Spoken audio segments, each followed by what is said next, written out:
जय हिंद साथियों, कैसे हैं आप सभी। आशा करते हैं साथियों आप सभी अच्छे होंगे और आपकी पढ़ाई भी एकदम अच्छे तरीके से चल रही होगी। साथियों आशा करते हैं आप सभी का फिजिकल एकदम बेहतरीन ढंग से चल रहा होगा, क्योंकि अब इलेक्शन हो गया है तो अब आपका फिजिकल डेट बहुत जल्द ही आ जाएगी आप लोगों के सामने। और जनवरी माह में कभी भी आपका फिजिकल हो सकता है। तो चलिए साथियों वीडियो स्टार्ट करते हैं बिना देरी किए। साथियों आज का जो टॉपिक होने वाला है वो झारखंड पुलिस कांस्टेबल 2024 में जो हिंदी का पेपर नंबर 2 पूछा जाता है साथियों, जो कि 150 नंबर का होता है, उसी का प्रैक्टिस सेट नंबर साथियों 58 है। ठीक है, इसके पहले आप लोगों के लिए 57 प्रैक्टिस सेट ऑलरेडी प्रोवाइड करवाई जा चुकी है, तो आप लोग जाके वीडियो देख सकते हैं साथियों और अपनी तैयारी का अंदाजा भी लगा सकते हैं। तो चलिए स्टार्ट करते हैं वीडियो को।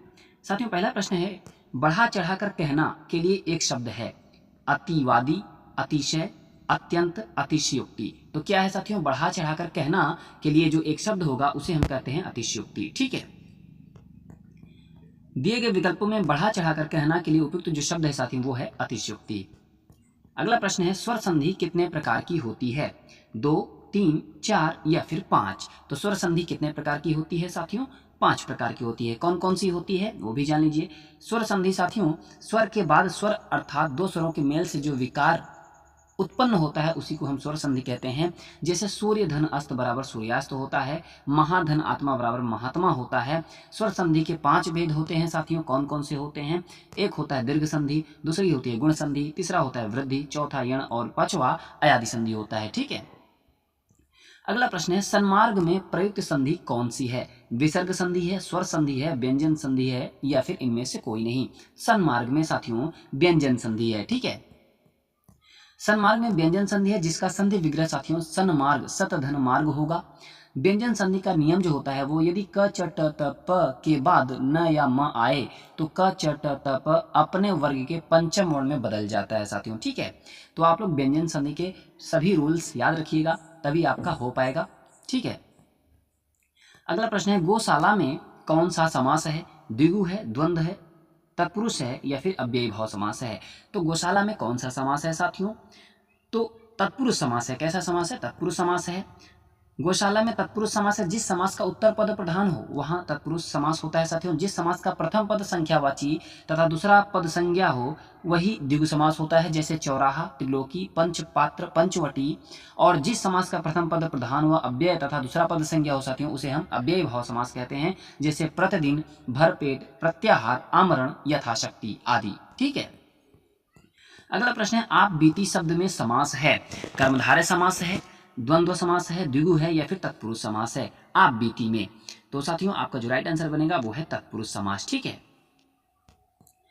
आप बीती शब्द में अधिकरण तत्पुरुष समास है साथियों। अपने आप पर बीती, आप बीती माने अपने आप पर बीती, इसका समास विग्रह है साथियों। ध्यातव्य है कि तत्पुरुष समास का उत्तर पद प्रधान एवं पूर्व पद गौण होता है। तत्पुरुष समास के मुख्यतः 6 भेद होते हैं साथियों। एक कर्म तत्पुरुष होता है, करण तत्पुरुष होता है, संप्रदान तत्पुरुष होता है, अपदान तत्पुरुष होता है, संबंध तत्पुरुष होता है और एक अधिकरण तत्पुरुष होता है। ठीक है, अगला प्रश्न है साथियों, कर्मचारियों के उपार्जित अवकाश की स्वीकृति हेतु निकाला जाने वाला पत्र कहलाता है, परिपत्र कहलाता है, कार्यालय आदेश कहलाता है, कार्यालय टिप्पणी या फिर अनुस्मारक क्या कहलाता है। तो साथियों आपका जो राइट आंसर बनेगा वो है कार्यालय आदेश कहलाता है। ठीक है, अगला प्रश्न है, निम्नलिखित वाक्यों में से संयुक्त वाक्य ज्ञात कीजिए। जब मुझे ऑफिस जाना था तब तेज वर्षा हो रही थी, तेज वर्षा हो रही थी इसलिए मैं आज ऑफिस नहीं गया, मैं आज ऑफिस नहीं गया, तेज वर्षा हो रही थी, तेज वर्षा होने से मैं आज ऑफिस नहीं गया। तो आपको संयुक्त वाक्य का उदाहरण चुनना है। तो साथियों तेज वर्षा हो रही थी इसलिए मैं आज ऑफिस नहीं गया, यह आपका संयुक्त वाक्य का उदाहरण है।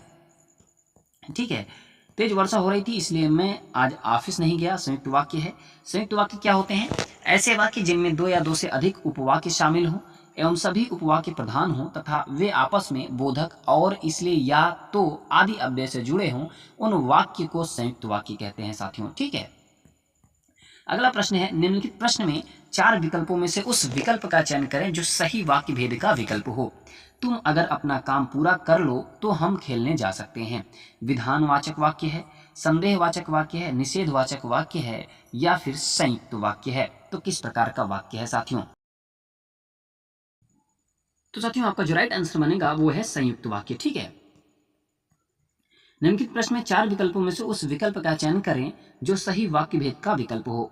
जब उसके पिता की मृत्यु हो गई तब वह दिल्ली छोड़कर चला गया। बताइए क्या होगा आंसर। पहला ऑप्शन है साथियों संयुक्त वाक्य, दूसरा है आज्ञावाचक वाक्य, तीसरा है सरल वाक्य और चौथा मिश्र वाक्य है। तो जब उसके पिता की मृत्यु हो गई तब वह दिल्ली छोड़कर चला गया। तो साथियों आपका जो राइट आंसर बनेगा वह है मिश्र वाक्य है। ठीक है, मिश्र वाक्य क्या होता है? जिस वाक्य में एक प्रधान उपवाक्य तथा एक या एक से अधिक आश्रित उपवाक्य हो उसे हम मिश्र वाक्य कहते हैं। मिश्र वाक्य में जब तब जैसा वैसा जितना उतना की आदि योजक शब्द का प्रयोग किया जाता है। इस प्रकार जब उसके पिता की मृत्यु हुई तब वह दिल्ली छोड़कर चला गया, तो यहाँ पे मिश्र वाक्य हो जाएगा साथियों। ठीक है, अगला प्रश्न है निम्नलिखित में से कौन सा शब्द हंस की जगह प्रयुक्त नहीं किया जा सकता है? सूर्य, योगी, श्वेत, अमृत। तो साथियों अमृत जो है वो हंस की जगह प्रयुक्त नहीं किया जा सकता। ठीक है, अगला प्रश्न है व्याकरण की दृष्टि से निम्नलिखित में से कौन सा वाक्य शुद्ध है? मेरे को आपका काम बहुत पसंद है, वह आदमी अच्छा नहीं है, एक दूध का गिलास दो, प्रत्येक चित्र बुरे नहीं होते। तो साथियों आपका जो राइट आंसर बनेगा वह आदमी अच्छा नहीं है। ठीक है, यह वाक्य शुद्ध है। अगला प्रश्न है काली घटा का घमंड घटा नभमंडल तार का वृंद खिले, इस पंक्ति में कौन सा अलंकार है? साथियों उपमा अलंकार है, रूपक अलंकार है, श्लेष अलंकार है या फिर यमक अलंकार है? तो कौन सा अलंकार है? तो साथियों इसमें यमक अलंकार है। ठीक है, कैसा अलंकार है? यमक अलंकार है। अगला प्रश्न है उसकी ख्याति सारे देश भर में फैली हुई है, उक्त वाक्य में कौन सा भाग गलत है? फैली हुई है सारे देश भर में उसकी ख्याति। तो साथियों सारे देश, उसकी ख्याति सारे देश भर में फैली हुई है, इस उक्त वाक्य में सारे देश भाग गलत है। ठीक है, उसकी ख्याति सारे देश भर में फैली हुई है, उक्त वाक्य में सारे का प्रयोग अनावश्यक हुआ है, अतः शुद्ध वाक्य है उसकी ख्याति देश भर में फैली हुई है। यह आपका शुद्ध वाक्य हो जाएगा। अगला प्रश्न है साथियों पुरुष और स्त्री का जोड़ा कहलाता है, क्या कहलाता है? पति पत्नी, युग्म, युगल या फिर दंपत्ति। तो क्या कहलाता है साथियों? युगल कहलाता है। पुरुष और स्त्री का जोड़ा कहलाता है युगल। ठीक है, जहां न पहुंचे रवि वहां पहुंचे कवि। आपको बताना है कवि बहुत तर्कशील होते हैं, कवि बहुत भावप्रवण होते हैं, कवि बहुत विचारशील होते हैं, कवि बहुत कल्पनाशील होते हैं। तो क्या होगा साथियों बताइए। जहां न पहुंचे रवि वहां पहुंचे कवि। तो कवि बहुत कल्पनाशील होते हैं। ठीक है, कवि बहुत कल्पनाशील होते हैं। जहां न पहुंचे रवि वहां पहुंचे कवि, किरणें जहां नहीं पहुंचती वहां कवि की कल्पना पहुंचती है, अतः विकल्प कवि बहुत कल्पनाशील होते हैं सही है। ठीक है, अगला प्रश्न है अलंकारों की महत्ता के संबंध में इनमें से कौन सा कथन सही नहीं है? अलंकारों में काव्य सौंदर्य में वृद्धि होती है, अलंकारों के बिना काव्य रचना संभव नहीं है, अलंकार काव्य सौंदर्य उत्पन्न करते हैं, अलंकारों से काव्य में रोचकता और प्रभविष्णुता आती है। तो क्या होगा, कौन सा कथन सही नहीं है साथियों? तो अलंकार काव्य सौंदर्य उत्पन्न करते हैं, अलंकारों की महत्ता के संबंध में यह कथन सही नहीं है। ठीक है, अगला प्रश्न है निम्नलिखित प्रश्न में चार विकल्पों में से उस विकल्प का चयन करें जो दिए गए मुहावरे का सही अर्थ वाला विकल्प है। पानी पीकर जात पूछना, मुसीबत आना, जीवन निर्वाह करना, बेइज्जत करना या फिर काम करके फिर जानकारी लेना। क्या होगा, पानी पीकर जात पूछना। तो साथियों काम करके फिर जानकारी लेना, इसी को कहते हैं पानी पीकर जात पूछना। ठीक है, अगला प्रश्न है समानाधिकरण किस अव्यय का भेद है? समुच्चय बोधक, क्रिया विशेषण, संबंध बोधक, विस्मयादि बोधक। तो साथियों समुच्चय बोधक। ठीक है, समानाधिकरण जो है समुच्चय बोधक अव्यय का भेद है। समुच्चय बोधक, जो समुच्चय बोधक अव्यय दो शब्दों, वाक्यों या वाक्यांशों को इकट्ठा करते हैं उन्हें हम संयोजक समुच्चय बोधक अव्यय कहते हैं। जहां पर भी वह और तथा एवं आते हैं वहां पर संयोजक समुच्चय बोधक अव्यय होते हैं। अगला प्रश्न है निम्नलिखित वाक्य में रेखांकित किए हुए भाग में कौन सा पदबंध है? अब बताइए। मेरे गांव के चारों ओर जंगल ही जंगल है, क्रिया विशेषण है, सर्वनाम है, विशेषण है या फिर क्रिया है? तो साथियों क्या है, क्रिया विशेषण है। ठीक है, अगला प्रश्न है वह आया और मैं गया, इस वाक्य में समुच्चय बोधक शब्द बताइए। वह आया और गया, तो क्या होगा साथियों? और जो है आपका समुच्चय बोधक शब्द है। ठीक है, नीचे दिए गए अब गद्यांश को आपको पढ़ना है तथा पूछे गए प्रश्न के सबसे उपयुक्त विकल्प का चयन करना है साथियों। तो चलिए गद्यांश को पढ़ते हैं, उसके बाद पूछे गए प्रश्न का उत्तर देने का प्रयत्न करेंगे। तो साथियों पढ़ते हैं गद्यांश को। यदि आप किसी अवगुण को दूर करना चाहते हैं तो उससे दूर रहने के लिए दृढ़ संकल्प करना छोड़िए, क्योंकि जब आप उससे दूर दूर रहने की कस्में खाते हैं तब भी आप उसी का चिंतन करते हैं।